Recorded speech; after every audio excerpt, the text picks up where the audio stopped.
بسم اللہ الرحمن الرحیم۔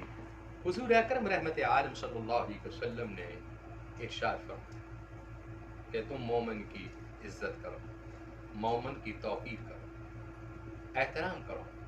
فرمایا کہ مسلمان سے لڑنا اور مسلمان کو گالیاں دینا، حضور اکرم رحمت عالم صلی اللہ علیہ وسلم سے فرماتے ہیں یہ کفر ہے، ہمیں اس کفر سے محفوظ رکھنا چاہیے۔ اللہ کے رسول صلی اللہ علیہ وسلم کتنا خوبصورت ہمیں ایک پیغام دیا، اور آج اسی پیغام کو میں شہر رسول میں بیٹھ کر اپنے بھائیوں کو دے رہا ہوں۔ آج جو ہمارے معاشرے میں قتل ہے، غارت ہے، گالی گلوچ ہے، ایک دوسرے کا گریبان ہے، ان چیزوں سے ہمیں رسول اللہ نے منع کیا ہے۔ ہم مسلمان ہیں، باسیت ہم حضور کے غلام ہیں، اور اس رسول اللہ صلی اللہ علیہ وسلم نے ہمیں سختی سے منع فرمایا کہ تم کسی کو گالی مت دینا، یہ کفر اور جاہلیت کی نشانی ہے۔